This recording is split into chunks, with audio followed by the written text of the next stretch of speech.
Voy a volver a preguntar a la doctora Bella.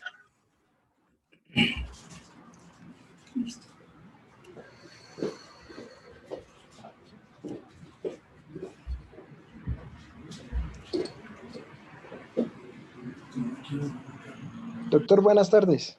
Buenas, sí, tardes, porque todavía pues las tardes son hasta las 6, ¿cierto? Y 6 en adelante ya es noche, bueno, sí, ¿no? Sí, bueno. Bien, ¿cómo están ustedes? Bien, doctor, gracias. Buenas noches. Bien, profe, muchas gracias. Buenas noches. Recordamos un poco en qué quedamos, por favor. Doctor, lo último que vimos, buenas noches, fue la procedencia de la acción cambiaria, el artículo 780, fue como lo último.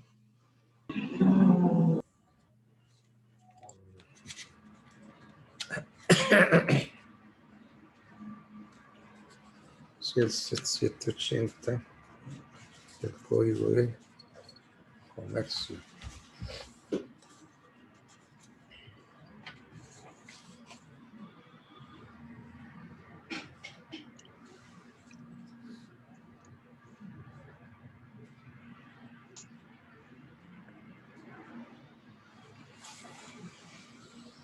Bien. Entonces, vamos a tomar el Código de Comercio y lo vamos a abrir en el 780 con la muy ilustre magistrada me acaba de recordar.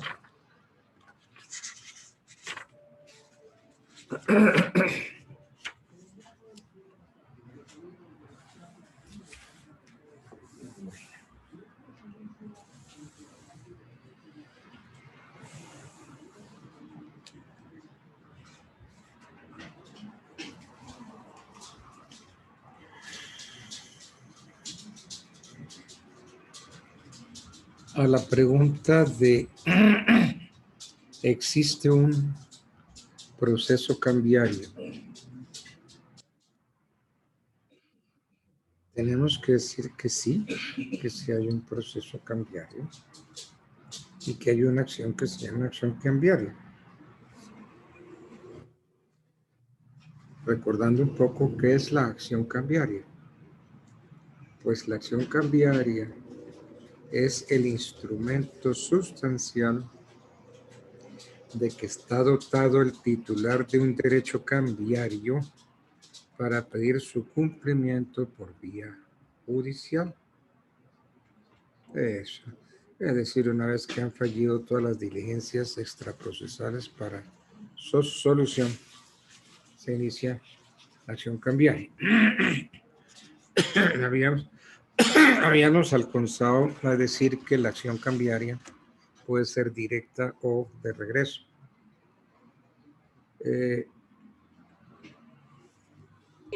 Y que los títulos privados, los documentos privados, no prestan mérito ejecutivo porque deben ser previamente reconocidos para que produzcan el efecto anotado.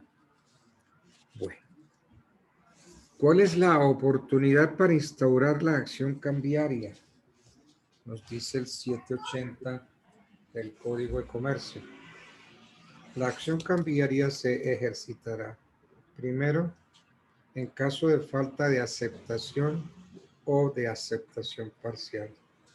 Segundo, en caso de falta de pago o de pago parcial. Y tercero, cuando el girado o el aceptante sean declarados en quiebra, en estado de liquidación, o se les abra concurso de acreedores o se hallen en cualquier situación semejante. Cuando el girado o el aceptante sean declarados en quiebra.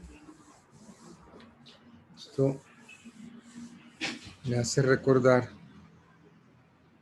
cómo llega la quiebra al derecho romano.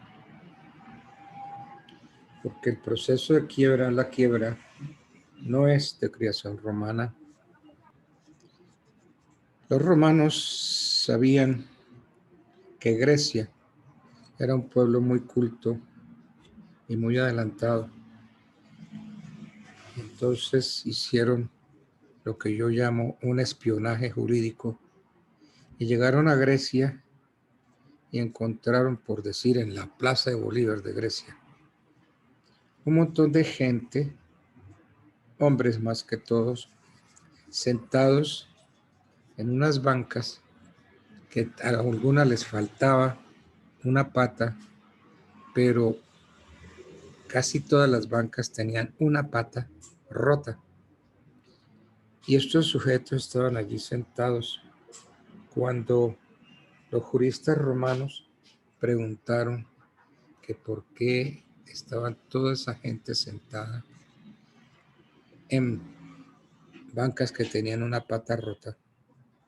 Les contestaron, es que son comerciantes que han incumplido todos sus compromisos, sus contratos, y están en banca rota. Pues la banca rota llegó a Roma y fue adoptada ahí y se metió dentro del derecho romano. Pero la bancarrota, que después se va a llamar quiebra, es de origen griego. Bien. Entonces, de conformidad con el 780 del Código de Comercio, la acción cambiaria se ejerce por los siguientes motivos y de la manera que sigue. Primero, en caso de falta de aceptación o de aceptación parcial. En caso de falta de aceptación o de aceptación parcial, en este evento debemos distinguir si la aceptación es total, se presenta contra los que sean obligados, contra todos los que sean obligados. Y si es parcial, contra los obligados directos por la suma aceptada y contra los secundarios por el valor no aceptado. Para que las acciones de regreso nazcan con respecto a la parte no aceptada por el primer obligado, hay necesidad de protestar el título. Aunque la obligación cambiaria del girador es por el valor del título, el beneficiario o el último endosatario puede instaurar la acción cambiaria contra este por el total o por la cantidad no aceptada o no pagada, de conformidad con lo que rezan los artículos 687 y 782, numeral primero. ¿Qué dice el 782?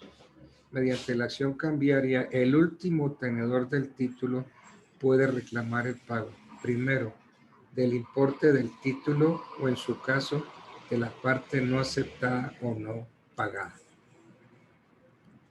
Entonces, si la obligación no es aceptada siquiera en parte, pues es natural que no haya acción cambiaria directa, pero sí procede la acción de regreso contra los secundariamente obligados por el valor nominal del documento. Eso es en caso de falta de aceptación o de aceptación parcial. En caso de falta de pago o de pago parcial. Cuando se trata de falta de pago, procede la acción cambiaria directa contra el principal obligado por la suma que aceptó y por el resto no aceptado contra los demás obligados secundarios por vía de regreso. Si el pago se efectuó solo en parte, la acción cambiaria directa, así como la de regreso, proceden por igual valor. Todos los títulos valores pueden ser aceptados en parte e igualmente pagados para favorecer a los obligados secundarios. Tercera oportunidad para instaurar la acción cambiaria. Cuando el girado o el aceptante sean declarados en quiebra o en estado de liquidación, o se les abra concurso de acreedores o se hallen en cualquier otra situación semejante.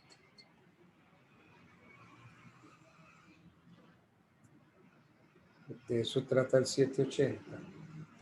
La acción cambiaria se ejercitará en caso de falta de aceptación o de aceptación parcial, en caso de falta de pago parcial. Y tercero, cuando el girado o el aceptante sean declarados en quiebra o en estado de liquidación o se le abra concurso de acreedores. Estamos viendo las acciones, procedimiento. Entonces, de conformidad con el numeral tercero del 780, cuando el girado o el aceptante sean declarados en quiebra o en estado de liquidación o se les abra concurso de acreedores, el proceso ejecutivo plural contra el comerciante que está en quiebra hace que las obligaciones sujetas a plazos civiles o comerciales sean exigibles contra el girado o el aceptante. Eso lo establece el artículo 1945 del Código de Comercio. Vamos a ver qué dice el artículo 1945.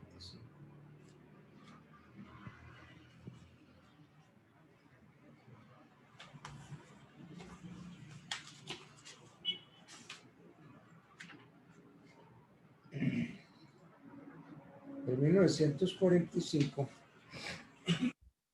lo absorbió por completo el estado de quiebra. Y entonces los artículos 1937 a 2010 fueron derogados por la ley 222 de 1995.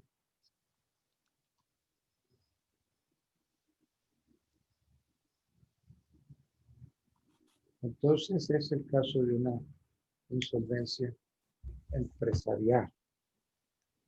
Bueno. Entonces dice que se hacen exigibles contra el girado o el aceptante. Y esto a través del proceso ejecutivo. En cuanto hace al proceso de ejecución plural, el no comerciante, determinado por su insolvencia, contra él procede la acción cambiaria, ya sea el ejecutado parte principal o secundaria en el título valor.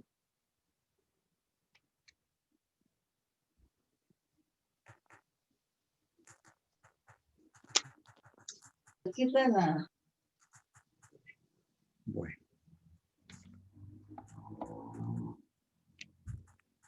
Formas que adopta la acción cambiaria. Relativamente a este asunto que venimos tratando, el 781 del Código de Comercio nos dice: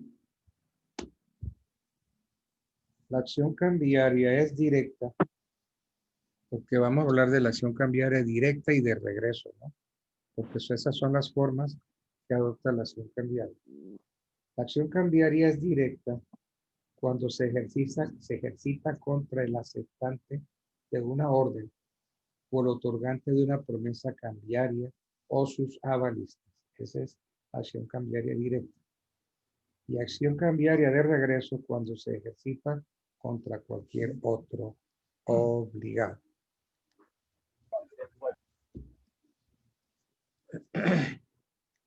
Aquí tenemos que advertir que el suscriptor de un título o valor queda voluntariamente obligado al ejercicio de la acción cambiaria, salvo excepciones que hayan sido convenidas.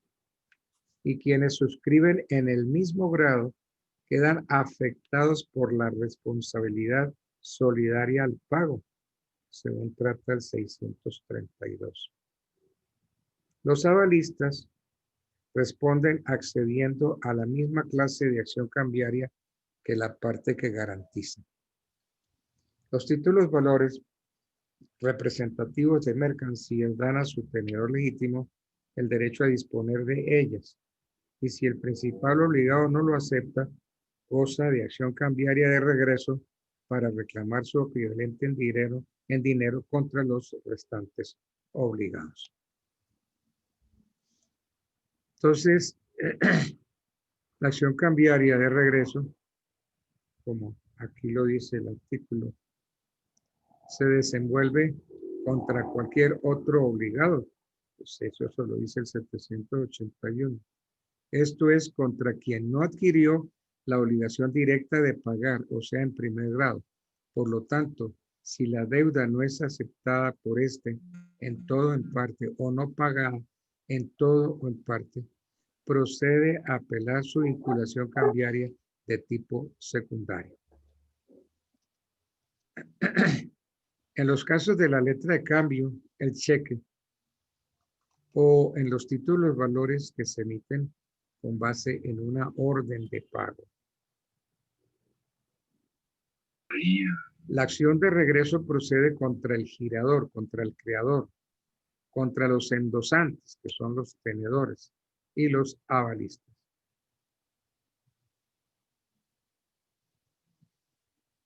Hay un tratadista, León Pose Arboleda, que dice que la acción cambiaria es acumulable, es decir, que puede incoarse directamente contra unos, o sea, directo, y de regreso contra otros al mismo tiempo. Y también me iban a despachar de una vez ¿No? de mi suegro. Me dijeron que venía pues en el mismo cargo. Porque es que pareciera que el artículo 785 así lo permitiera, dice el 785. Para mí hay una solidaridad cambiaria. El tenedor del título puede ejercitar la acción cambiaria contra todos los obligados a la vez. ¿Sí?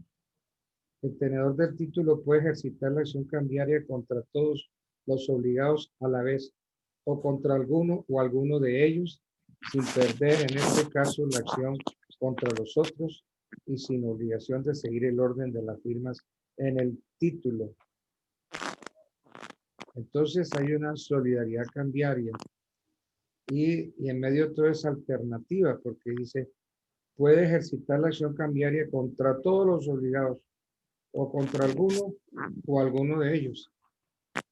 Entonces, razón tiene ese tratadista León Pose Arboleda, que dice que la acción cambiaria es acumulable. Repito, según León Pose Arboleda, la acción cambiaria es acumulable, es decir, que puede incoerse directamente contra unos y de regreso contra otros al mismo tiempo.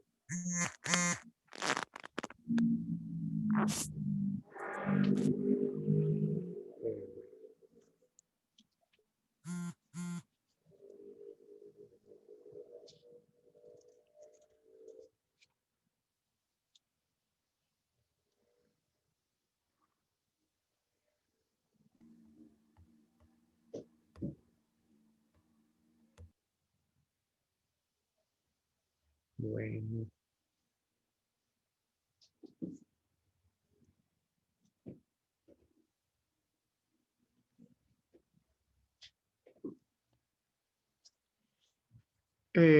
Como todo proceso, en este proceso cambiario tenemos excepciones.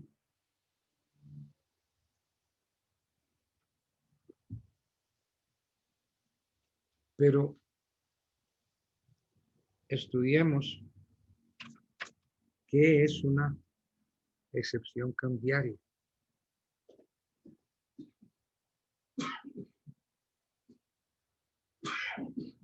El elemento personal del derecho de acción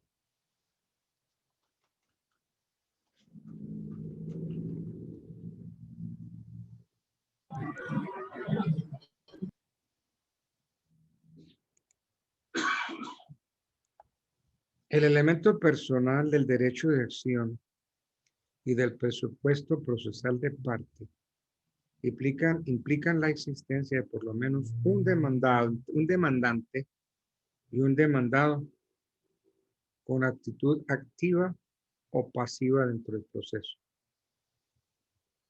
Por el derecho procesal sabemos que cada parte, el demandante o demandado, adopta una postura diferente en consonancia con su propio interés. Por eso se da origen a la figura de demandante.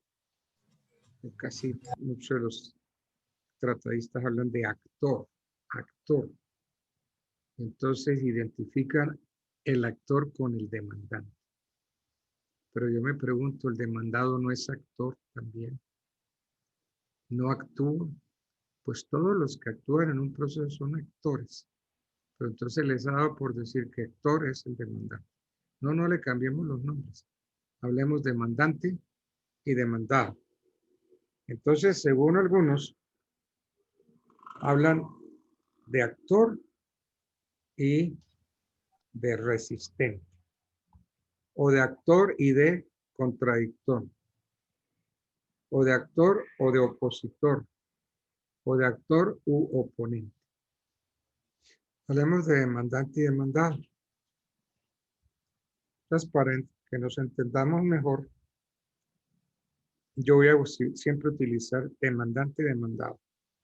El demandado puede adoptar una posición de defensa de sus intereses y en veces puede asumir actitudes de ataque, como sucede con la demanda de reconvención, la denuncia del pleito y otras.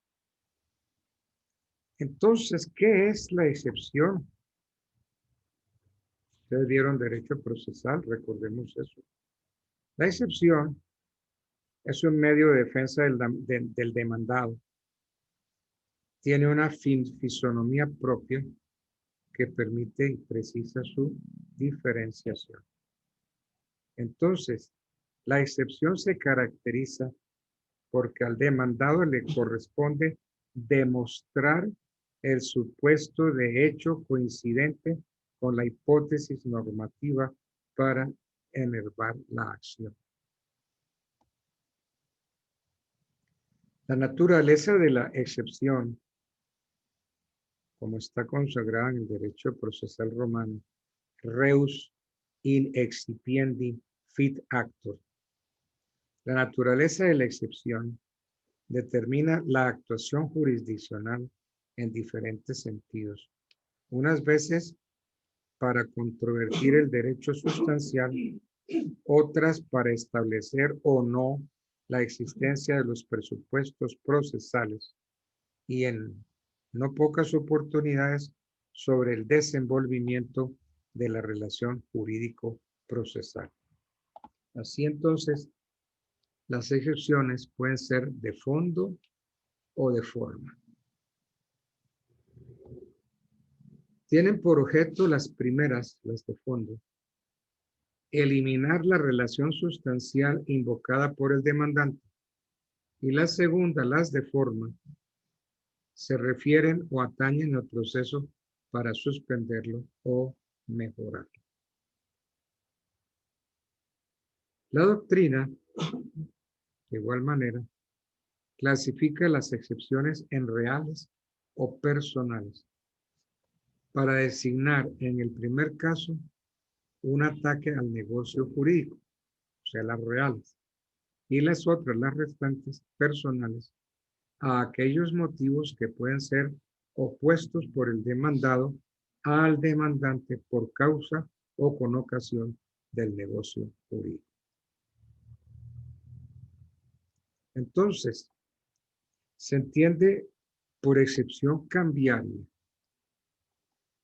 el medio de defensa de que goza el demandado en acción cambiaria directa o por vía de regreso contra el tenedor de un título o valor encaminado a desvirtuar la existencia de la obligación cambiarla o declararla extinguida si es que alguna vez llegó a existir. Bien, se trate de causas inherentes al derecho sustancial o a las relaciones de partes dentro del proceso. Las excepciones cambiarias tienen por objeto los hechos impeditivos, modificadores o extintivos del derecho del acreedor que procede con base en un título cambiario. Bueno, ¿cuál es el trámite para la formulación de las excepciones cambiarias? En el procedimiento civil hay formulación de excepciones perentorias y previas. Perentorias también algunos tratadistas la denominan como de fondo o de mérito. Y dicen que las primeras, las de fondo o de mérito, son motivo de pronunciamiento en la sentencia, salvo las previas, que son de especial y previo pronunciamiento. En la oportunidad para la contestación de la demanda, junto con las excepciones previas, se puede proponer siempre la cosa juzgada. ¿Qué otras excepciones se pueden proponer? Entonces, se puede proponer la cosa juzgada, la transacción, la prescripción y caducidad. Entonces,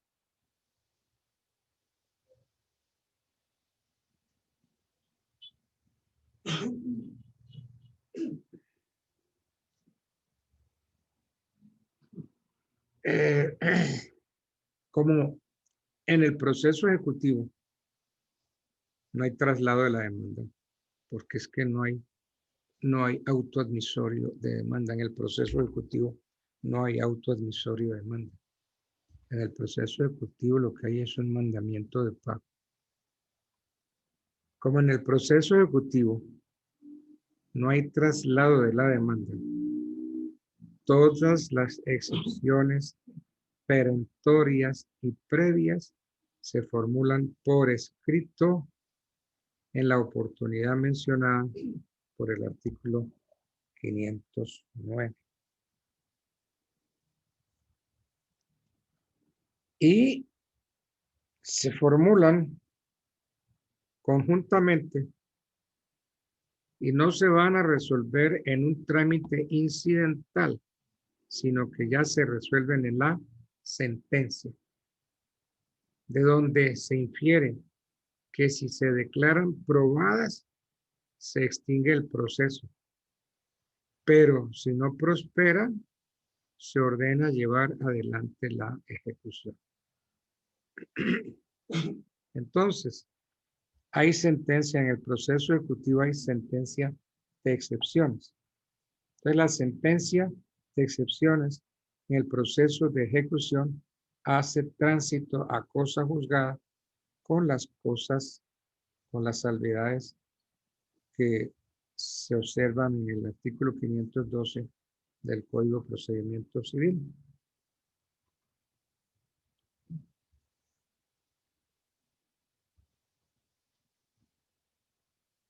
Entonces, para aclarar un poco, dentro de los 10 días siguientes a la notificación del mandamiento de pago, el demandado puede proponer excepciones.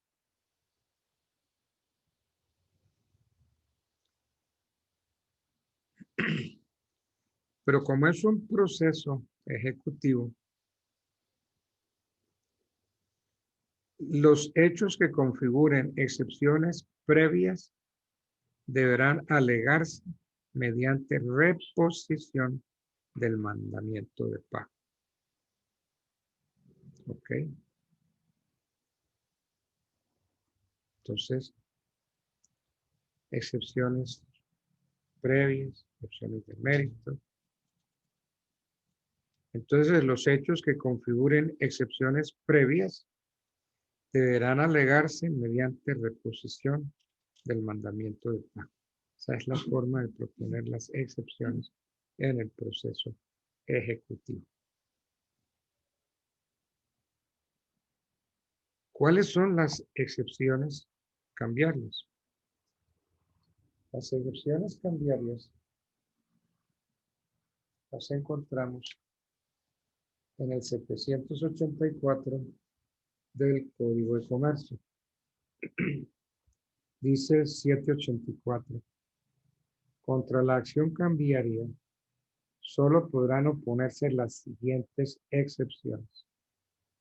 Es decir, excepciones que se pueden oponer contra la acción cambiaria. ¿Cuáles son? Primera, las que se funden en el hecho de no haber sido el demandado quien suscribió el título. Segundo, la incapacidad del demandado al suscribir el título.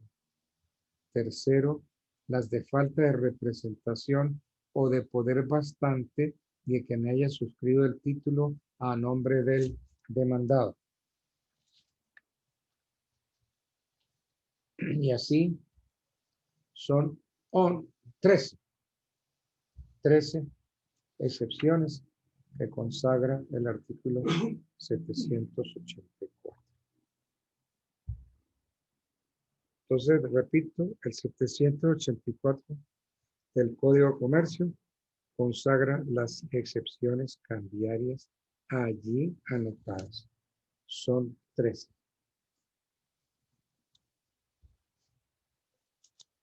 Pues obviamente no vamos a verlas todas porque nos vamos a gastar un pocotón de tiempo viendo todas esas excepciones.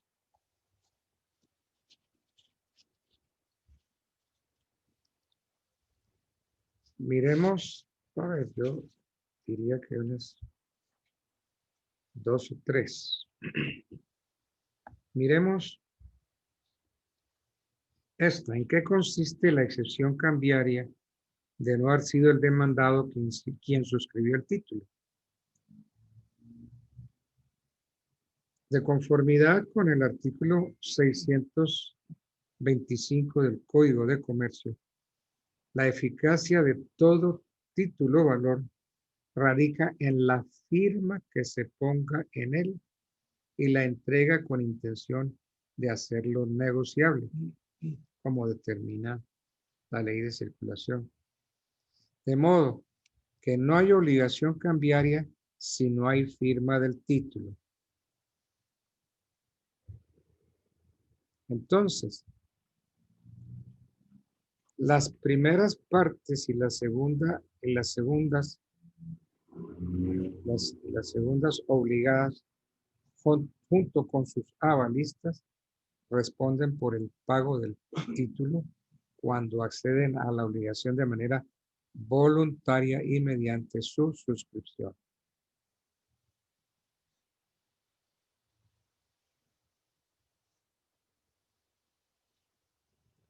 Entonces,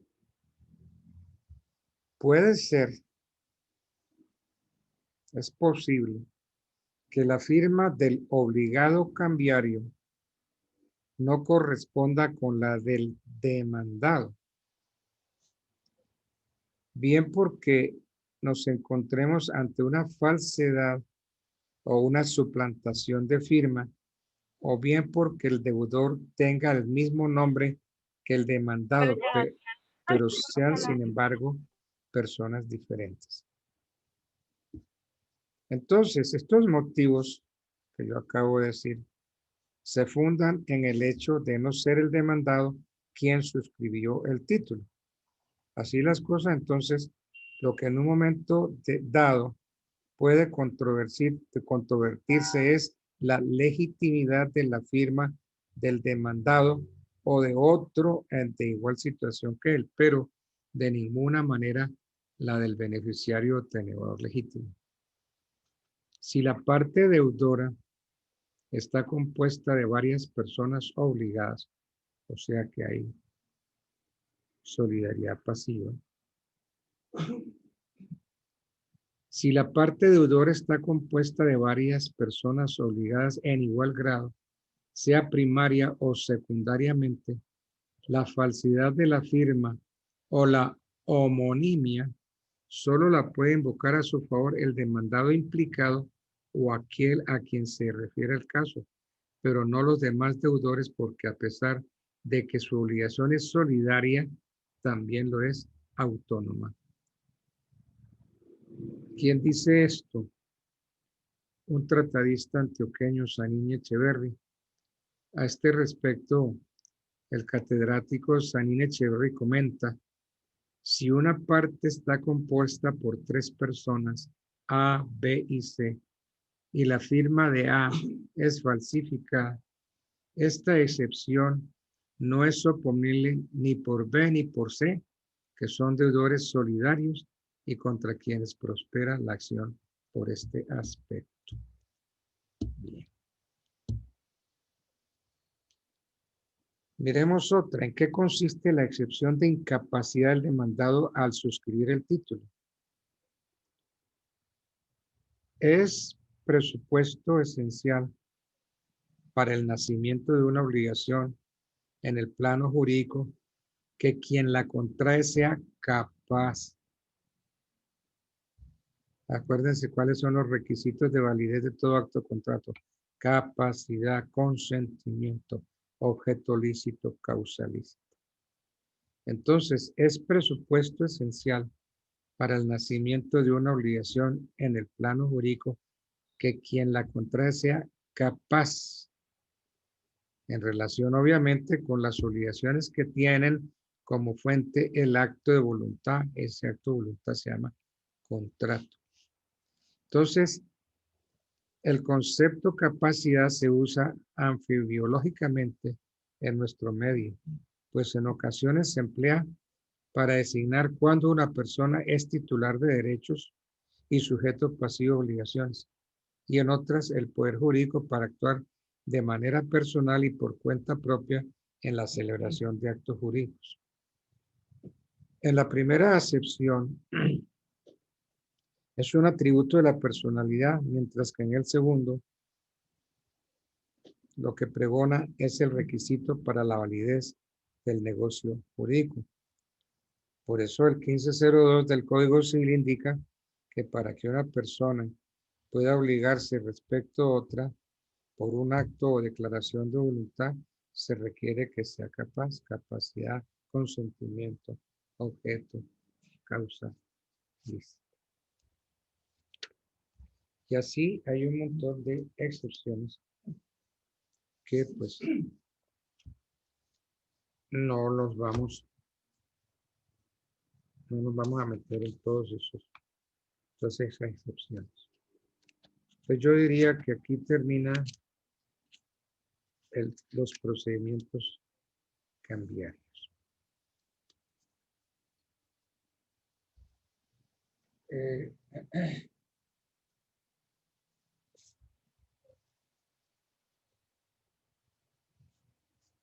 Me gustaría pasar a las distintas acciones que hay.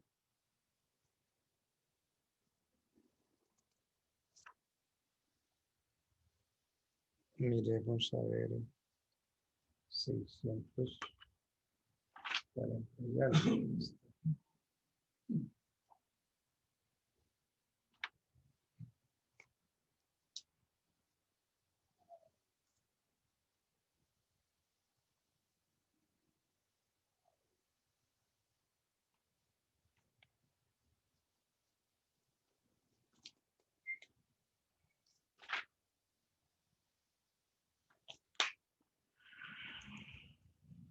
Miremos varias acciones que todas tienen un nombre. Por ejemplo, la acción causal,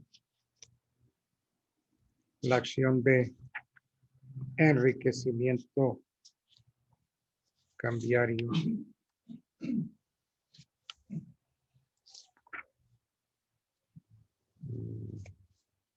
A ver qué otra opción.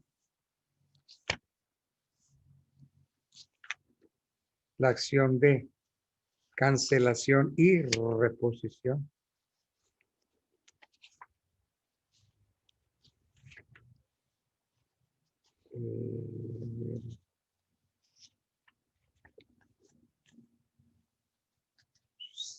La acción reivindicatoria. En fin. Miremos acciones.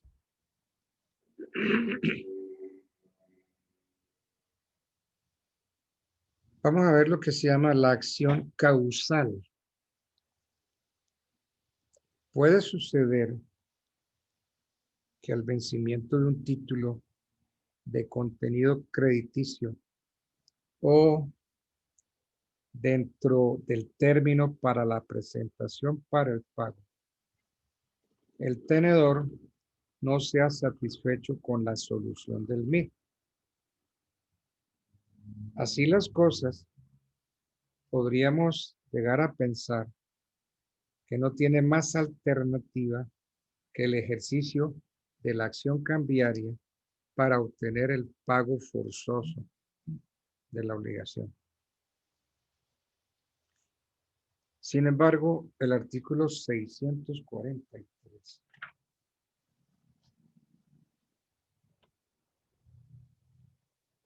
miremos el artículo 643 del Código de Comercio.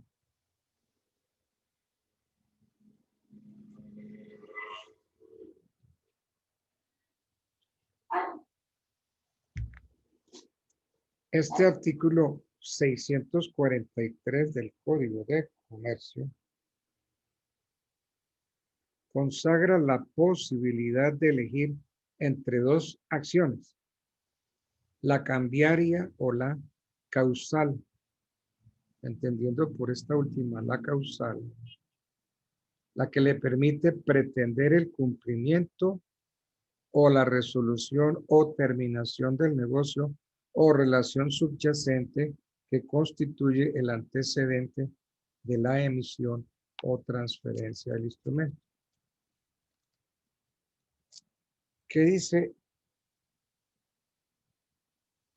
el 643?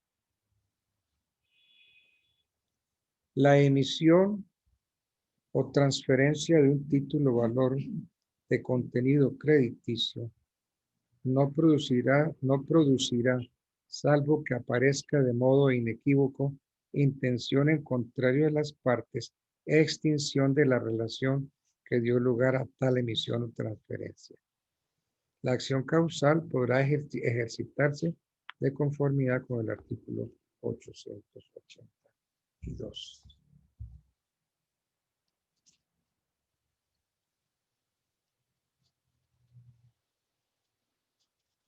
Entonces, el 643 pareciera que nos da unas alternativas. La norma, el 643, consagra una regla general y una excepción. La última, la excepción, establece la extinción de la obligación causal por el surgimiento de la obligación cambiaria, siempre y cuando esa sea la intención de las partes del negocio subyacente. Si alguien me dice, deme un ejemplo, doctor, a ver, busquemos. En una compraventa, por ejemplo, el precio se incorpora como derecho en un cheque. El comprador y vendedor acuerdan que la obligación de pagar el precio surgida del contrato ha quedado extinguida por la emisión del cheque. Es decir, se ha cambiado una obligación por otra. O sea, se ha sustituido una obligación, o sea, la de pagar el precio de la compra-venta, por una nueva, la cambiaria, extinguiendo la anterior. Caso de novación como modo de extinguir las obligaciones, según el 1687 del Código Civil. Por tanto, en caso de incumplimiento, el tenedor del título que fue parte en la causa solo podrá ejercer la acción cambiaria y no la originada en el contrato, ya que se extinguió por novación. Interesante. Ahora miremos la parte contraria. Por el contrario, cuando las partes no acuerdan la extinción de la obligación surgida de la causa por la entrega del título de contenido crediticio, el no pago del instrumento, el no pago del cheque, origina el derecho de elección que tiene el tenedor entre la acción cambiaria y la acción contractual. Con la primera, la cambiaria, para obtener el pago del derecho incorporado en el documento. Con la segunda, el derecho de pedir el cumplimiento del contrato, esto es, el pago del precio o la resolución del convenio. En ambos casos con indemnización de perjuicios, pues la entrega de esta clase de títulos por una obligación anterior equivale al pago sometido a condición resolutoria. Sí, y es que por acá, en el artículo 1945 del Código Civil, si mal no estoy, artículo 1945.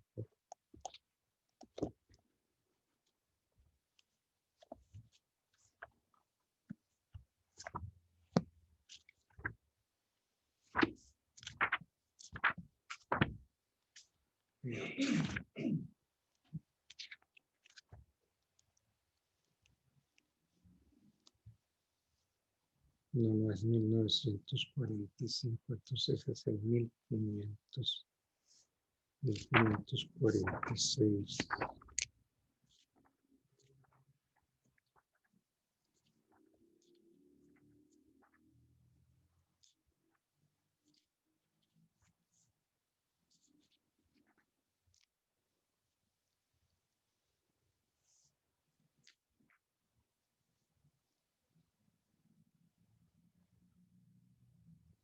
Sí, el 1546 del Código Civil.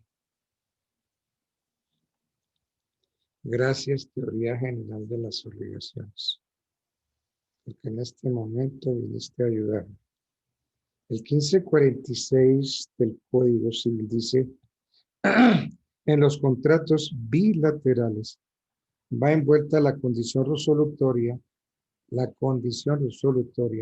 en caso de no cumplirse por uno de los contratantes lo pactado. Pero en tal caso podrá el otro contratante pedir a su arbitrio o la resolución o el cumplimiento del contrato con indemnización de perjuicios.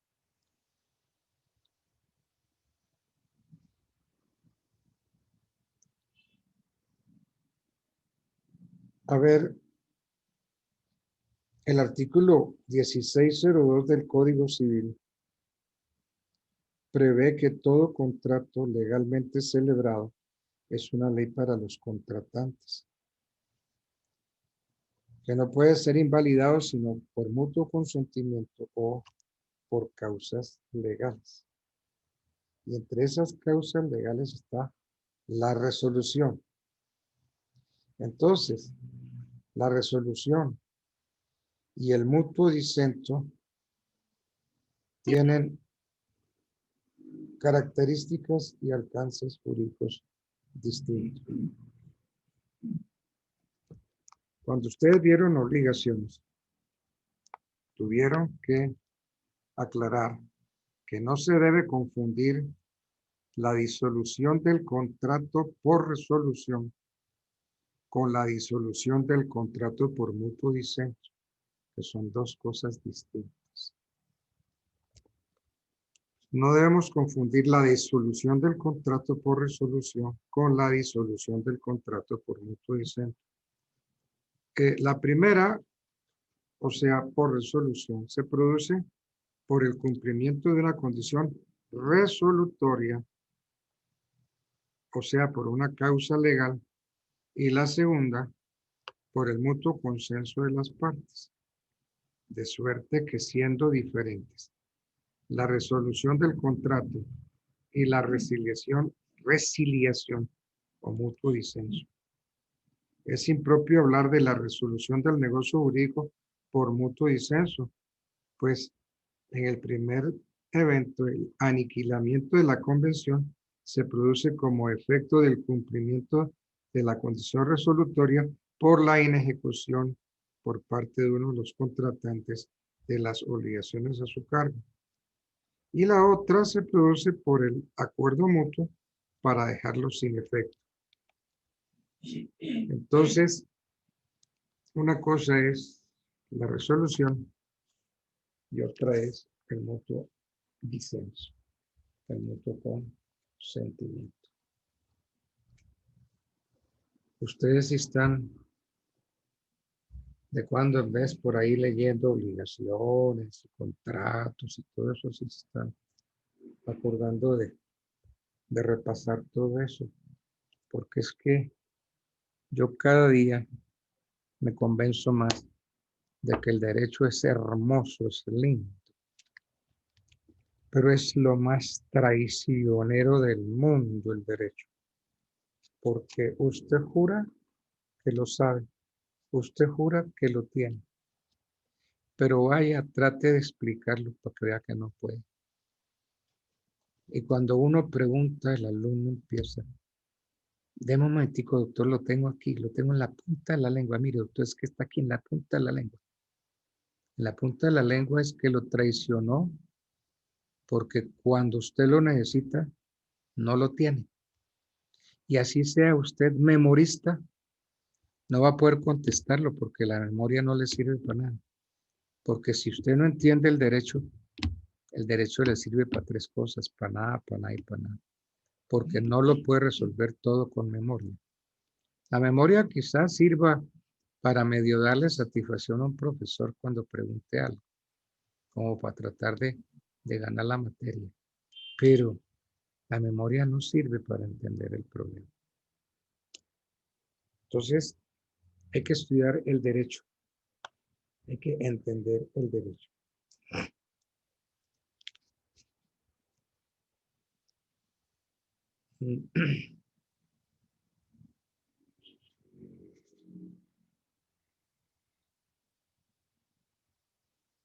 Bueno.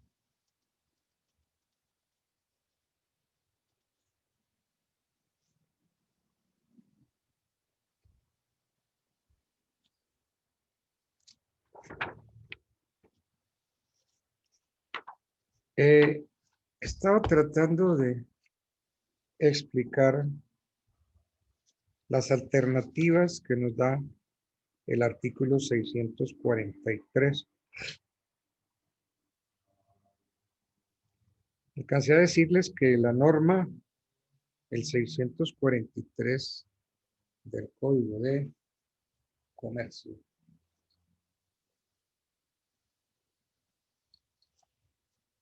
consagra una regla general y una excepción.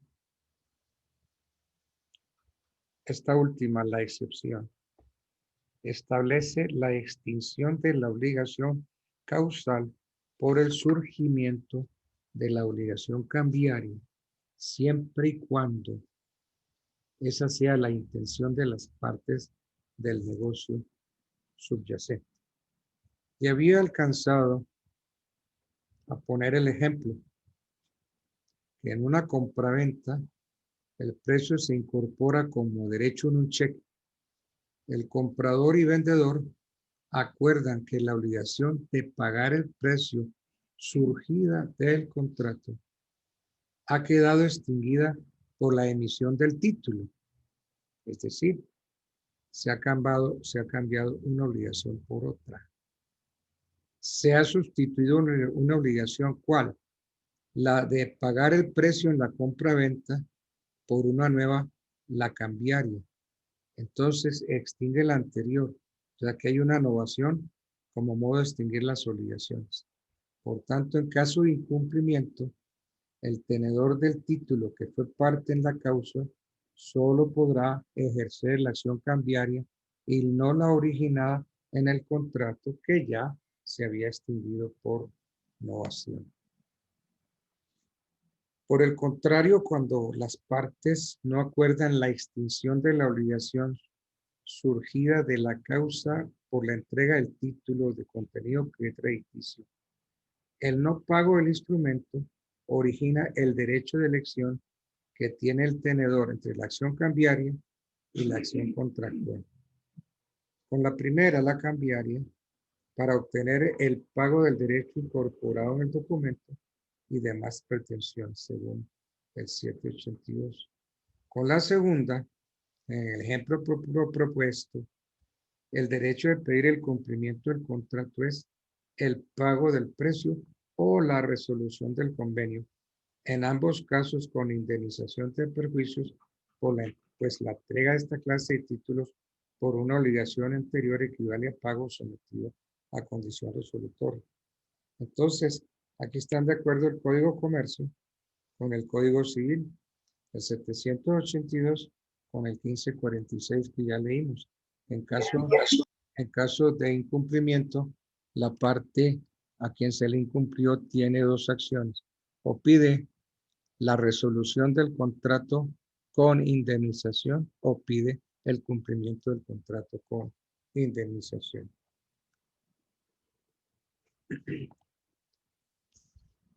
Miren, uno cuando sale de abogado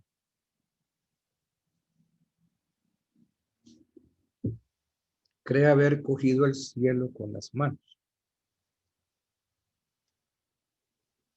Y si uno ha sido un buen estudiante, entonces el engreimiento es total. Porque solamente yo soy el que sabe derecho, los demás no. Y yo sé cuándo se aplica y de qué manera y qué es lo que hay que hacer. Esa seguridad es muy buena tenerla, pero también recuerden algo. Cuando tengan un cliente, consulten el cliente. No se consulten ustedes a sí mismos. Consulten al cliente a ver qué es lo que quiere el cliente. Por ejemplo, una señora soñó toda la vida, la señora ya mayor, con tener una casita y vivía enamorada de una casita y le proponía a la dueña de la casita que se la vendiera hasta que finalmente la dueña aceptó. Hicieron una promesa de contrato.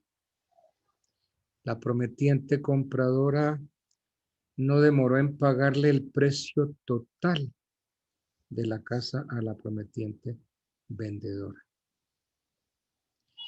Y resulta que, llegado el día del cumplimiento de la obligación, la prometiente vendedora no se presentó a la notaría o se presentó y no firmó la correspondiente escritura de venta. Entonces la pobre señora, ilusionada con su casita, va donde usted, abogado, porque se lo recomendaron. La señora le echa el cuenta. ¿Es listo? Sí, señora, ¿cómo no? Perfecto. Mire, este es el poder. Fírmelo, autentíquelo en notaría. Y viene usted y ¡puque! Y mete una demanda y pide la resolución del contrato. ¿Consultó usted a la señora? ¿Consultó a su cliente? ¿Indagó usted sobre qué es lo que quiere la señora? Pues la señora, en el caso que yo les pongo, es una señora que quiere la casita. Ella no quiere resolver el contrato. quiere la casita. Entonces, ¿quién es el que quiere resolver el contrato? Usted, abogado atrabildiario, que como es el putis voice, que se las sabe todas, le impone a su pobre cliente su parecer. No consulten el cliente. Entonces, doña, mire, la ley nos da dos opciones. O nos vamos por la resolución del contrato con indemnización o pedimos el cumplimiento del contrato con indemnización. ¿Usted qué quiere, doña? Ay, no, no, no. Yo quiero que me cumpla. Yo quiero que me hagan la escritura pública. Entonces usted mete, con base en el 1546, la acción de cumplimiento del contrato más el pago de los perjuicios. Entonces usted en ese proceso le dice, señor juez, como la parte demandante pagó y no le han cumplido, pide el cumplimiento de la obligación. Entonces, señor juez, si el demandado no quiere correr la escritura pública, entonces usted, señor juez, ordene correr la escritura pública mediante la cual se le haga tradición a la señora. Hay abogados que dicen que en ese caso el juez, en nombre y representación del demandado, el juez, en nombre y representación del demandado, corre la escritura pública. Terrible, craso error, porque el juez no representa a nadie. ¿Cómo que el juez, en nombre y representación del demandado? No, señor, el juez no es parte. El juez ordena en su sentencia correr la escritura pública en favor de la señora, en favor de la demandante. Por consiguiente, entonces, se profiere la sentencia en ese sentido y se ordena correr la escritura pública. Muy bien, ¿qué sigue? Usted ya tiene la sentencia del juez. ¿Qué va a hacer con esa sentencia? ¿Ya la señora jurídicamente es dueña de la casa? No, no es dueña todavía. Escritura pública. ¿Qué requiere? Sí, dígalo, dígalo. Que la lleve a la notaría para que haga una escritura. A registro, no, a registrar ese documento, a registro de instrumentos Registrar la públicos. propiedad. Sí, correcto. ¿Qué tiene que hacer? Ir ante un notario y decirle, señor notario, mire, aquí está la sentencia que ordena correr escritura pública a favor de la señora. Hágame el favor, señor notario, y corra la escritura pública a la señora. Entonces, se hace la escritura pública y nos preguntamos, ¿ya la señora es dueña? ¿Ustedes qué opinan? No, Claro, señor. tiene la escritura, No, pero hay señor, que todavía no. registrarla. Hay que No. llevarla a la oficina de instrumentos públicos a hacer el registro correspondiente para que cambie la tradición. Se cumpla la tradición. Correcto. Hay que llevar la escritura y la sentencia, los dos documentos, a la oficina de registro de instrumentos públicos para que opere lo que alguno de ustedes acabó de decir, para que opere la tradición. Y entonces, ¿qué es la tradición? ¿Qué es la tradición? Doctor, es el justo título de propiedad. Es la transferencia del dominio. Es una manera de adquirir el dominio. Dígamelo mejor. ¿Es un qué? ¿Es una manera? ¿Es un qué? Un modo de transferir el dominio. Exactamente. Es un modo de adquirir el dominio de las cosas. Entonces,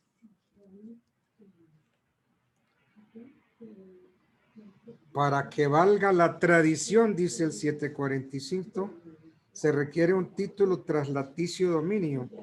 El título traslaticio dominio es la escritura, como la venta, permuta, donación. Entonces, los modos de adquirir el dominio está el 740 que nos habla de la tradición. Entonces, por eso es que esa escritura, que esa sentencia contenida en una escritura pública, esa escritura pública hay que llevarla a la Oficina de Registro de Instrumentos Públicos para que opere el modo de adquirir llamado tradición. ¿Por qué? Porque nosotros recibimos una herencia tremenda de Andrés Bello, del título y el modo.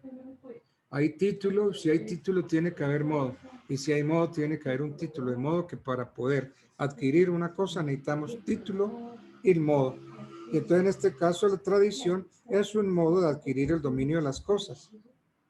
Y entonces ¿en qué consiste? En la entrega que el dueño hace de ellas al otro, habiendo por una parte la facultad y la intención de transferir y por la otra la capacidad y la intención de adquirir, ¿cierto? Entonces, tradente, adquirente. Entonces, ahí opera el modo de adquirir. ¿Se necesitaba todo esto? No sé, los juristas franceses dicen que no. Porque en Francia, el solo título, la escritura pública, transfiere el derecho de dominio. Nosotros, con la sola escritura pública, no hemos adquirido el derecho de dominio. Necesitamos de la tradición, necesitamos del registro. Mire que hay casos y casos, pues, dolorosísimos de mala fe. Resulta que usted le vende la casa a la señora, se corre la escritura pública, pero usted sabe que la señora no ha llevado la escritura pública al registro. ¿Qué significa eso? Que todavía la señora no es dueña de la casa.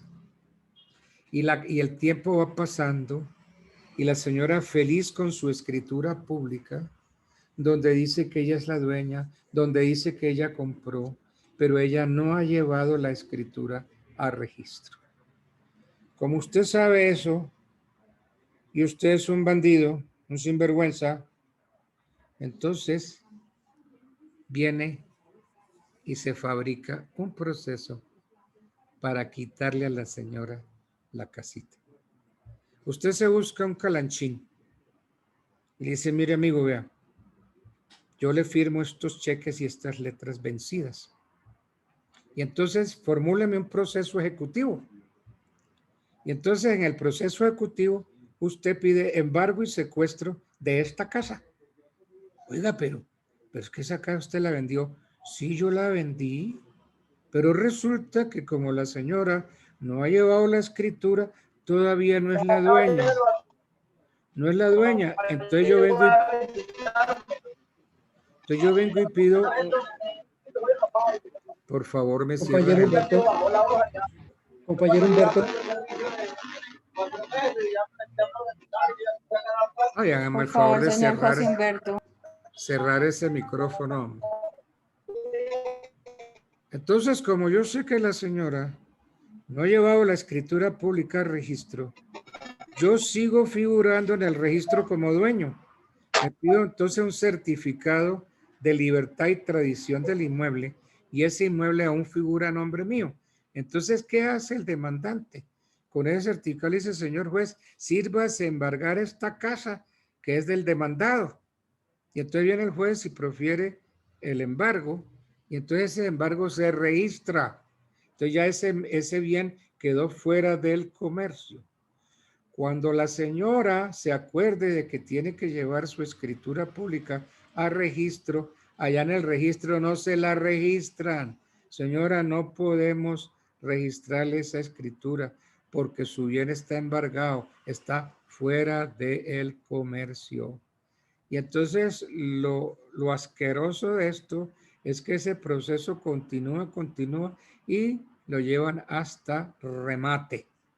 Y entonces se le remata el bien a la señora y esa plata se la dan al vendedor fraudulento, al vendedor bandido que se inventó el proceso y que le arrebató la casita a la señora. Es el robo más legal que ustedes puedan creer que existe en la humanidad. Eso es un robo asqueroso y desgraciadamente, pues a lo largo de mis tantos años de ejercicio, me ha tocado ver 2 casos de esos, dolorosísimos. Pero logró hacerse justicia a través de denuncias penales, procesos muy largos, complicados, y entonces se pudo enderezar. En uno de esos intervine yo, duramos mucho tiempo para poder enderezar la desidia de una señora, porque la señora feliz y dichosa todos los días salía para su oficina y todos los días le daba un besito a la escritura, pero nunca se acordó de llevarla a la oficina de registro. Todo porque Andrés Bello nos metió las tesis del título de un modo reinantes en esa época en los derechos prusiano y austríaco, que los franceses no lo tienen. En Francia el título es título y modo a la vez, pero él nos inventó el título y el modo, y entonces con eso nos fregó, ¿sí? Entonces habla de los modos originarios, de los modos derivados, etcétera, etcétera. Bueno. Ojo con esas maromas que se hacen con la profesión. Desgraciadamente hay abogados inescrupulosos que se prestan para esta clase de vagabunderías. Gracias a Dios, pues son muy poquitos los que existen, pero esos poquitos hacen mucho daño. Bueno.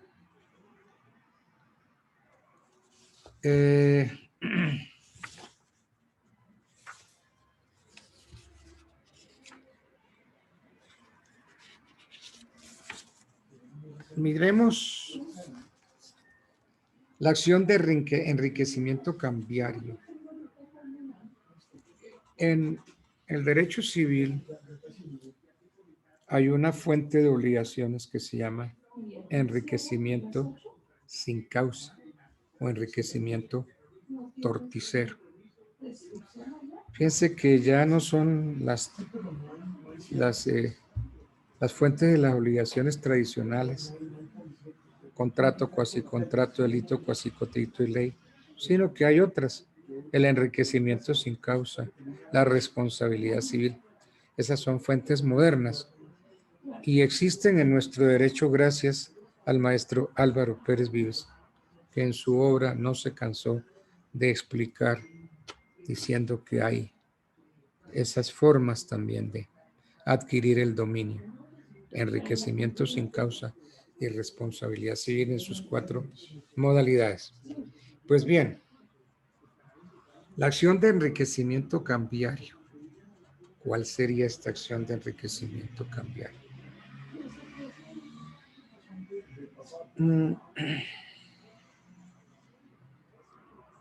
La dinámica propia de las relaciones sociales y la circulación de bienes entre patrimonios ha permitido que en determinado momento un capital se vea incrementado como consecuencia de otro que sufre una merma, ¿sí?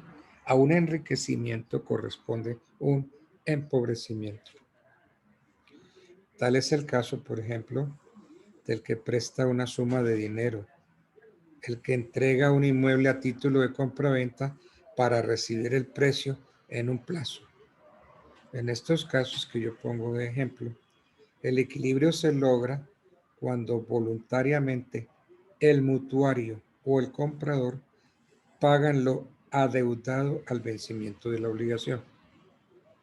Pero puede ocurrir que el deudor no satisfaga el derecho de su acreedor en forma oportuna y entonces obliga a este a acudir a la vía judicial con el fin de obtener el pago de la prestación debida por medio de un proceso ejecutivo. Cuando el pago se logra por el remate de bienes que previamente estaban embargados y secuestrados, entonces podemos afirmar que los patrimonios enfrentados han vuelto nuevamente a equilibrarse. Además, el desequilibrio también se encuentra en conductas que el legislador reprocha, como la comisión de un delito, el pago de lo no debido, la lesión enorme. Y aún por voluntad, cuando, por ejemplo, se hace una donación o se vende hasta por el doble o se compra hasta por la mitad del valor comercial. En unas se establecen mecanismos judiciales para restablecer el menoscabo o el deterioro económico, mientras en otros, como en la donación y la compra-venta, con los límites establecidos tipifican conductas que, si bien crean mermas patrimoniales, no generan cuestionamiento legal alguno, porque no es dable buscar a través de una decisión judicial el equilibrio patrimonial. Entonces, tratándose de títulos valores de contenido crediticio, se ha creado en particular la acción cambiaria como una especie de la ejecutiva, que tiene como finalidad que el tenedor obtenga el pago cuando el deudor cambiario no ha estado dispuesto a satisfacer de manera voluntaria la prestación debida.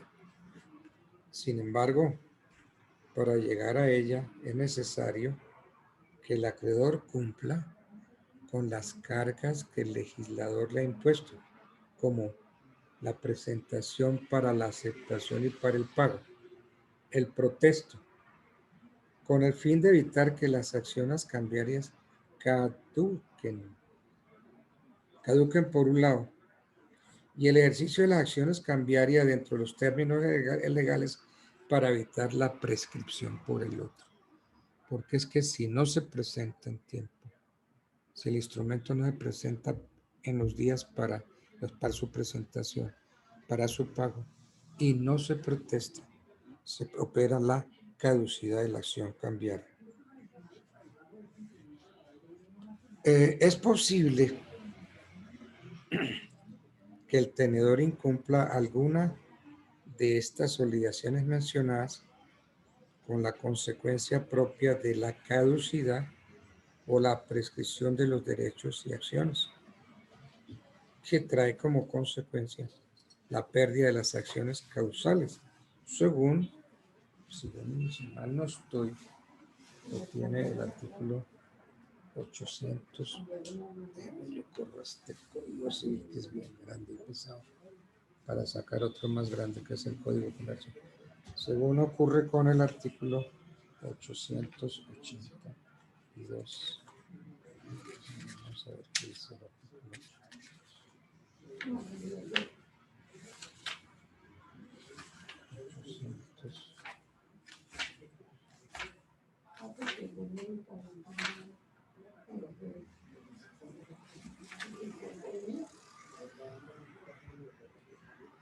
882.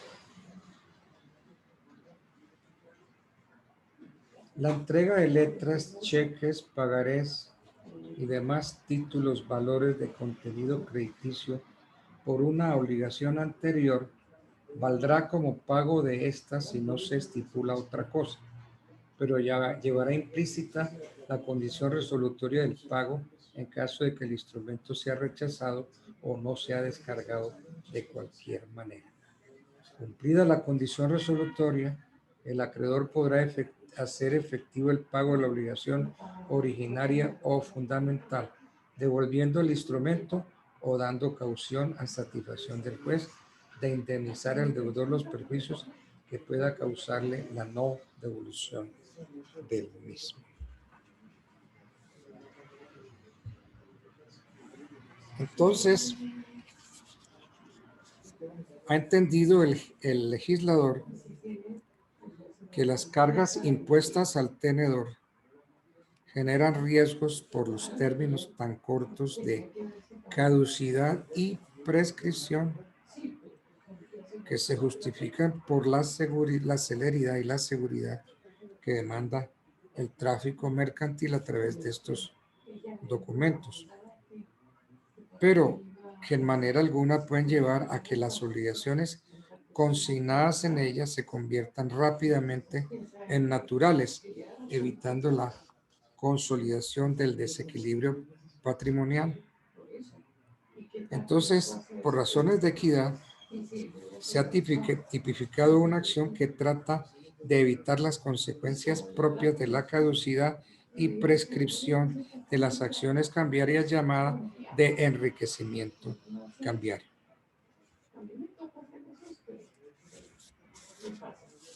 A mí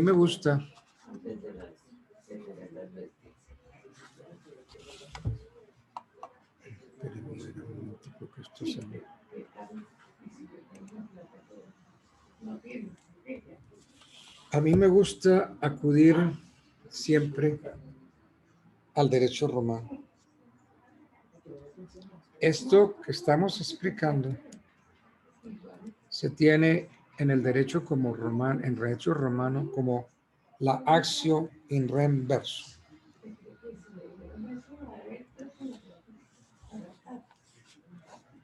Me encanta el derecho romano, por eso lo estudio como un hobby.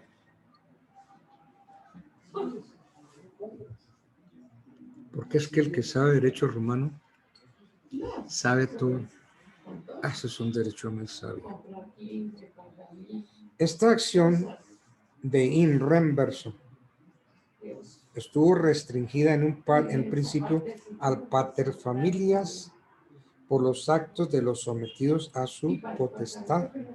Acuérdense que bajo la patria potestad estaban no solamente la esposa y los hijos. La esposa porque, si ustedes recuerdan el matrimonio podía ser con mano o sin mano. Entonces, esta acción de in rem verso, en un principio, estuvo restringida al pater familias por los actos sometidos a su potestad.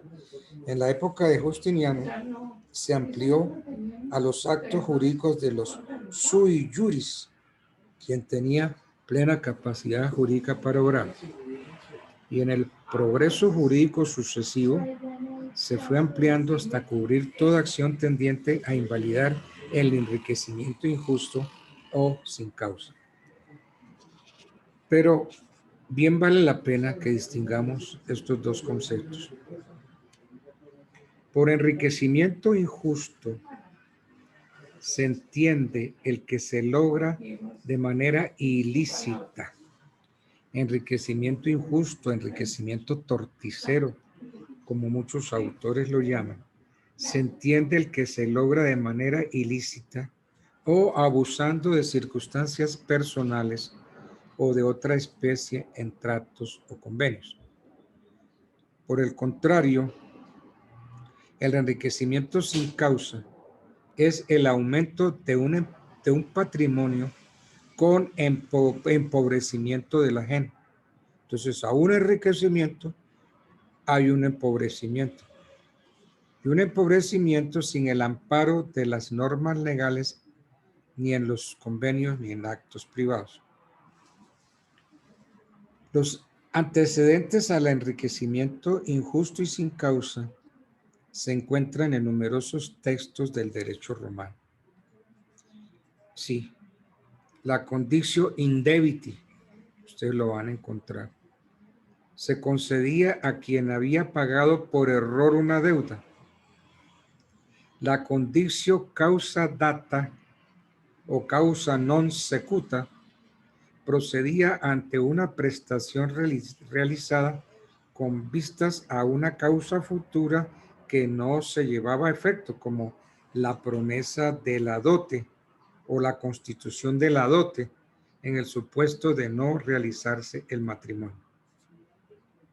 La conditio obturpen et injustam causam permitía resarcirse en adquisiciones con causa inmoral o antijurídica. Finalmente, la conditio sin causa constituía un remedio general frente a todos los casos de enriquecimiento injustos no amparados por alguna de las condiciones mencionadas. Otro de los medios reparadores del enriquecimiento fueron, es que no sé, yo me voy metiendo en el derecho romano y me voy profundizando y no, mejor dicho. La más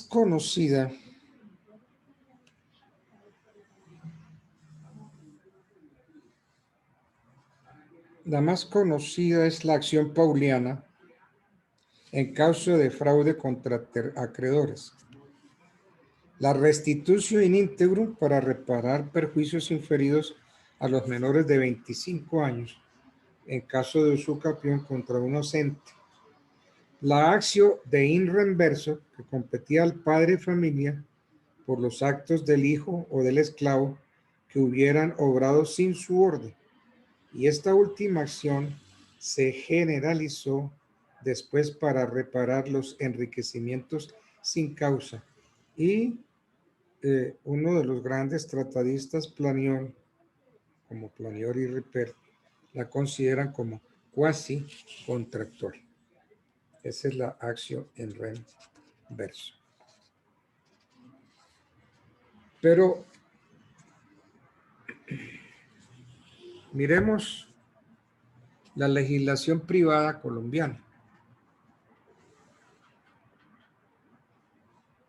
El Código Civil, en casos particulares, prescribe la restauración económica cuando un patrimonio recibe un aumento a expensas de otro sin una causa que lo justifique. Ejemplo de esto, el pago de lo no debido, que está en los artículos 23.13 a 23.21 del Código Civil. El pago de lo no debido, pero no trae la regulación normativa de la acción de in reverso como una regla general, pues existió la discusión en torno a si la institución se podía o no aplicar a casos no tipificados. No obstante, que los artículos octavos que ustedes estudiaron de la ley 153 del 87, la analogía, la doctrina constitucional y las reglas generales del derecho, y el artículo 48, la provisión de los jueces de denegación de justicia, todo esto en la ley 153 del 87, podían pensar que se podía hacer extensivo.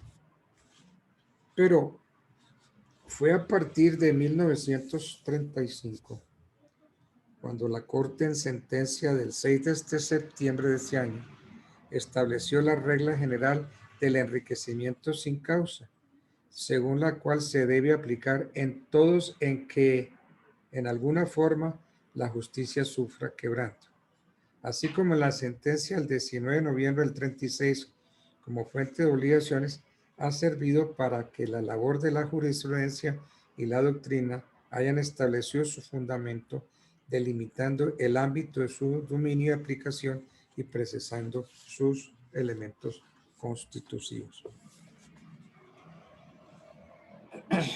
Entonces, la Corte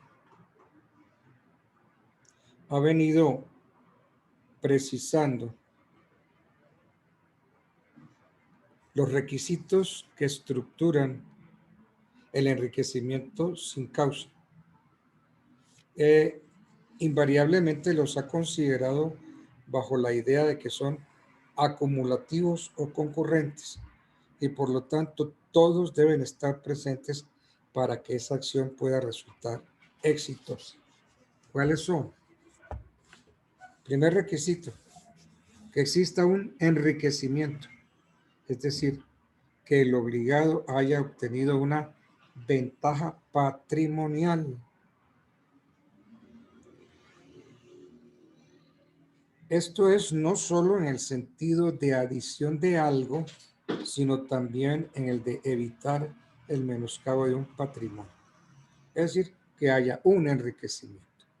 El segundo requisito que haya un empobrecimiento correlativo a ese enriquecimiento, lo cual significa que la ventaja obtenida por el enriquecido haya costado algo al empobrecido.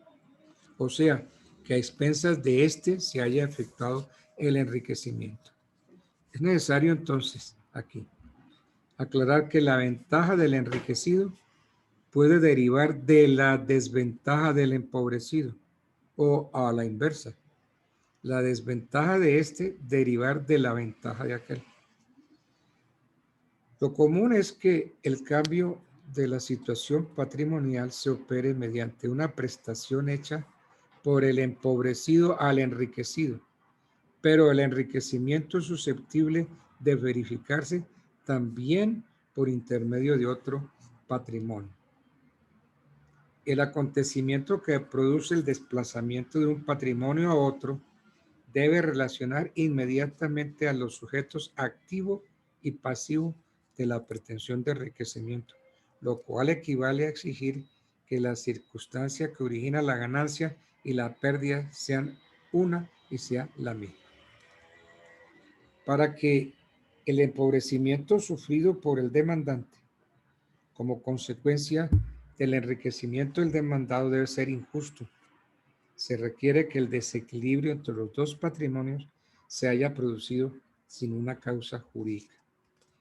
En el enriquecimiento torticero, causa y título son sinónimos, por cuyo motivo la ausencia de causa o la falta de justificación en el enriquecimiento se toma en el sentido de que la circunstancia que produjo el desplazamiento de un patrimonio a otro no haya sido generada por un contrato o un cuasi contrato, un delito o un cuasi delito, como tampoco por una disposición expresa de la ley. Para que sea legitimada en la causa esa acción de los romanos, la llamada la acción in reverso, se requiere que el demandante, a fin de recuperar el bien, carezca de cualquier otra acción originada por un contrato, un quasi-contrato, un delito o un cuasi-delito, o de las que brotan de los derechos absolutos. Por lo tanto, carece igualmente de la acción de in reverso el demandante que por su hecho o por su culpa perdió cualquiera de las otras vías de derecho. Él debe sufrir las consecuencias de su imprudencia o negligencia. Nadie responde de sus propias culpas, ¿cierto? De su imprudencia, de su impericia, nadie responde. La acción de in reverso no produce cuando con ella se pretende soslayar una disposición imperativa de la ley. Entonces,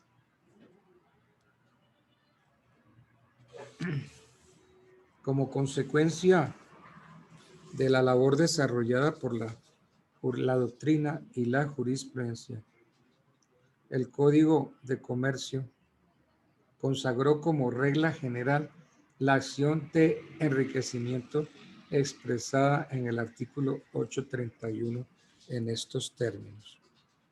Nadie podrá enriquecerse sin justa causa a expensas de otro.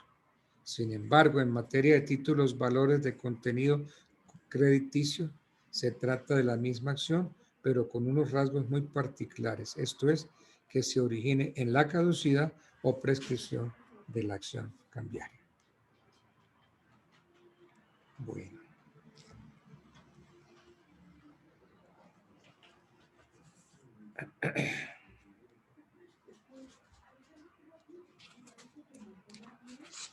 El enriquecimiento sin causa, fuente de obligaciones.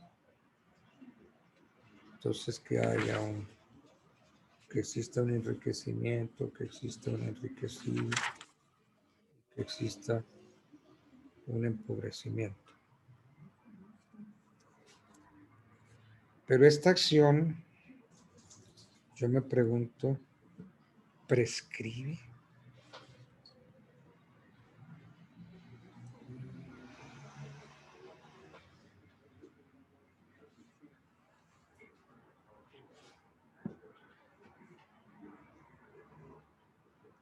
Sí, miren.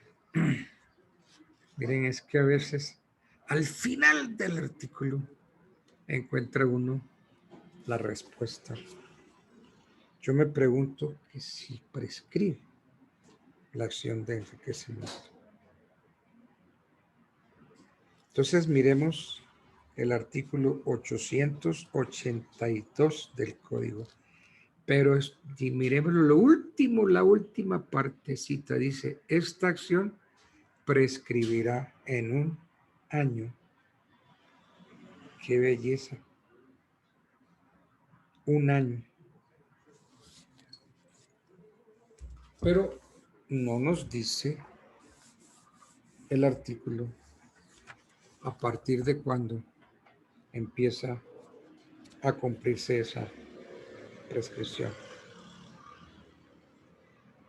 Entonces, la acción prescribe en un año, pero la pregunta es, ¿a partir de qué momento se cuenta este término? Entonces hay dos posiciones encontradas. Una que dice a partir de la fecha en que caduque o prescriba la acción cambiar.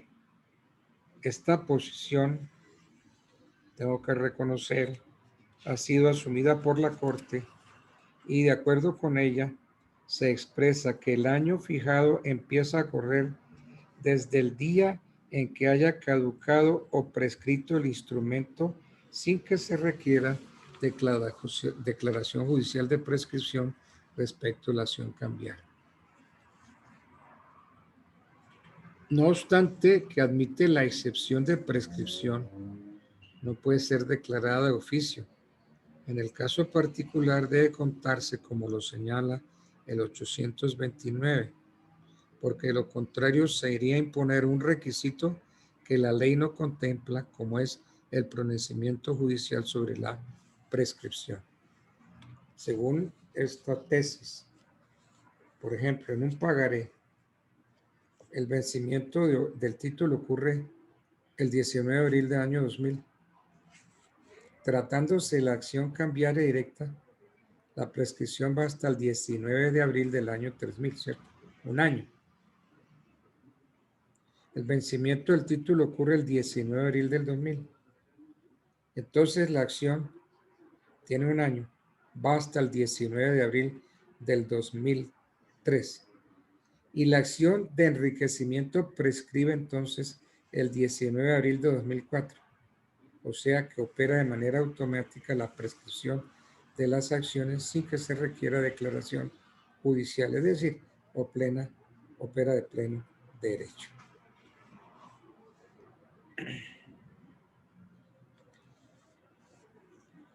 A partir de la ejecutoria de la decisión judicial que declare probada la excepción de caducidad o de prescripción, yo diría que es necesario un pronunciamiento judicial en esta situación que estamos analizando dentro del proceso en el cual se ejerce la acción cambiaria, pues este pronunciamiento es el que permite concluir que se ha presentado un desequilibrio patrimonial, pues ante la eventualidad de que no se hubiera declarado, por ejemplo, la prescripción, porque el demandado no la propuso, queda expedito el camino para seguir adelante con la ejecución, impidiendo de esta forma el nacimiento de la acción en reembolso cambiaria, porque uno de sus requisitos es que el título haya prescrito, o sea que no opera ipso iure, según el 2513 del Código Civil, a diferencia, por ejemplo, de los actos que la ley de manera expresa considera ineficaces porque no producen efectos de pleno derecho sin necesidad de declaración judicial.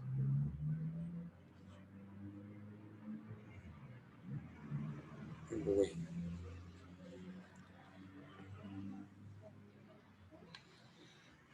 Hay un salvamento de votos. No me acuerdo en qué fallo está. dice que la pérdida efectiva de toda acción cambiaria es una de las condiciones para promover en estos casos la de enriquecimiento sin causa. Solo es posible concretar la pérdida efectiva de la acción cuando se ordena cesar la ejecución por estar demostrada la prescripción o la caducidad que previamente habían sido alegadas. Entonces,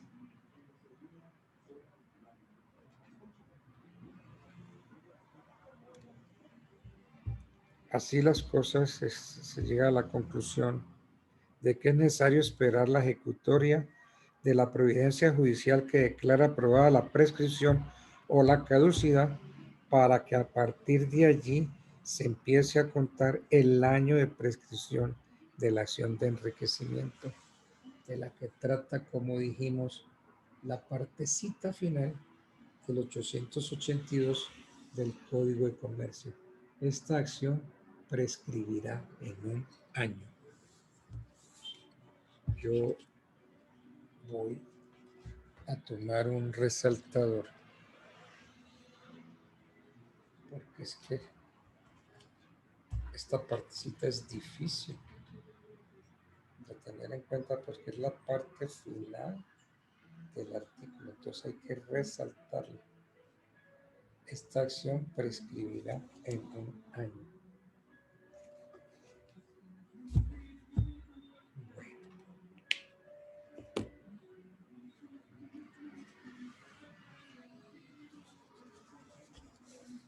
Bueno.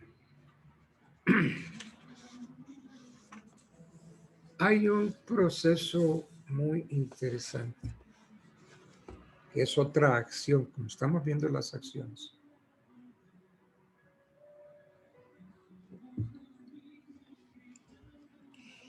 Se trata de la acción de cancelación y reposición de título.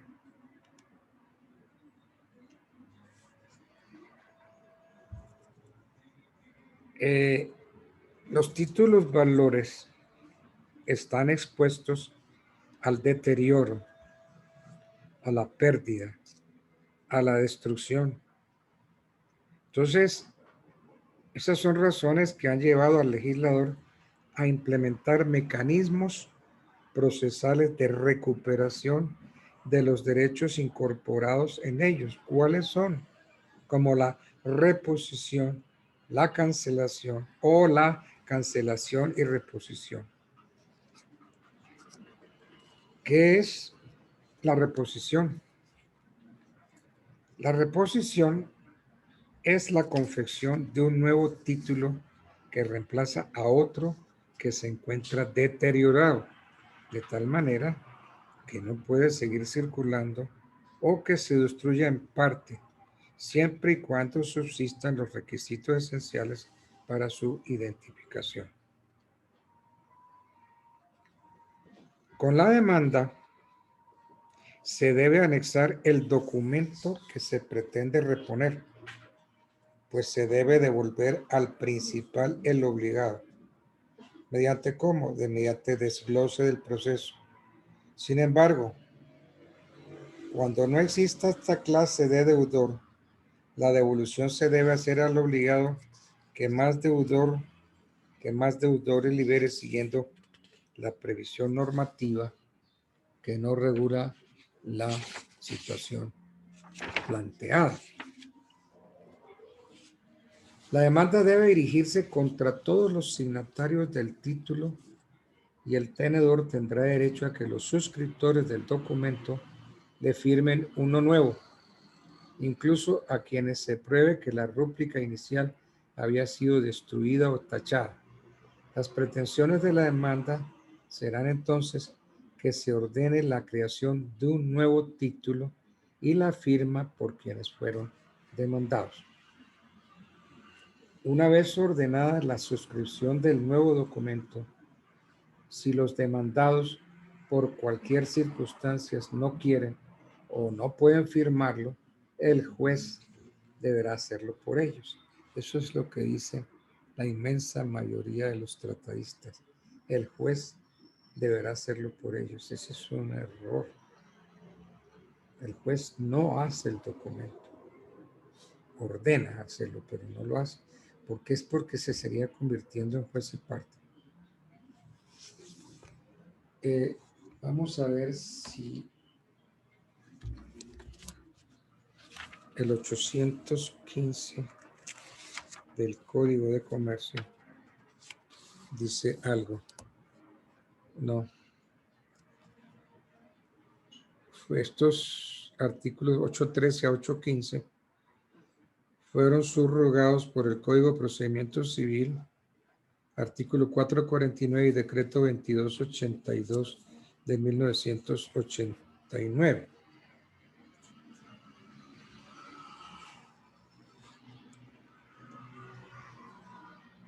Entonces habría que buscarse ese decreto 2282 del 89 y buscar allí la disposición legal. Bien, entonces, con el fin de... bueno, pero es que tenía yo explicando primero qué es reposición, qué es cancelación. La cancelación consiste en dejar sin efecto un título que se ha extraviado, que ha sido objeto de hurto o que se ha destruido total o parcialmente. Entonces, eso sería la cancelación. Entonces, ahora miremos cancelación y reposición. Y después vemos el procedimiento. Con el fin de permitir la circulación de los títulos que han sido cancelados, se debe ordenar su reposición en aquellos eventos en los cuales, al momento de proferirse la sentencia, el documento extraviado, hurtado o destruido no ha vencido. Este es el alcance de la última parte del 803, cuando expresa que, miremos el 803, quien haya sufrido el extravío, hurto, robo, destrucción total de un título, valor nominativo o a la orden, podrá solicitar la cancelación de este y en su caso la reposición. Si ven la parte final del 803, podrá solicitar la reposición. Entonces, el proceso es cancelación y reposición. Entonces, las pretensiones de la demanda son dos. Una principal y la otra subsidiaria. Una principal, que se ordene la cancelación del documento. Y otra consecuencial o subsidiaria, que se ordene la reposición por uno nuevo. De modo que cuando ustedes inicien un proceso de cancelación y reposición, tienen que ser muy claros. Tienen que pedir primero la cancelación y luego la reposición del título. Pero no lo digan, señor juez, solicito la cancelación y la reposición. No, porque si es un juez muy exigente, se los devuelve. No se los acepta. Y entonces ustedes quedan locos. ¿Y por qué me devolvió eso? Se lo devolvió porque usted no supo pedir. Entonces, acuérdense, las pretensiones de la demanda son una principal. Principalmente, señor juez, solicito de usted se ordene la cancelación del documento. Y como consecuencia de esto, subsidiariamente, señor juez, solicito la reposición por uno nuevo. Mucho abogado, a lo largo de mi ejercicio profesional, yo lo veía salir echando pestes contra el juez. y es que el juez y el juez y el juez y el juez. Pero si uno coge la demanda, uno dice, claro, le negó todo porque no supo pedir. Es lo que también sucede a veces en casación, que no se sabe pedir. Entonces, en un proceso de cancelación y reposición, repito, en las pretensiones de la demanda que ustedes presenten, hay una, la principal. Principalmente, señor juez, solicito se ordene la cancelación del documento. Y como consecuencia de todo esto, la reposición por uno nuevo. El trámite de la cancelación y reposición es el del proceso verbal por razón de su cuantía y por el territorio. Entonces, será juez competente el del lugar del domicilio del demandado o el del lugar en que éste deba cumplir las obligaciones que el título imponga a elección del demandante.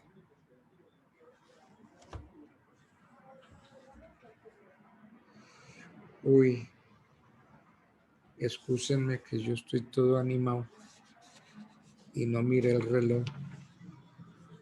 Y ustedes como yo tenemos clase de 8 a 10 de la noche. Entonces dejemos así y con la ayuda de Dios continuamos con el proceso de cancelación y reposición del título en valor. Feliz noche. Igualmente, Doctor, muchas gracias, muy amable, gracias. Descanse, doctor. Muy buenas noches, Gracias. gracias. Lo mismo. Gracias, Gracias. profe. Luego, doctor. Bueno, finalizar.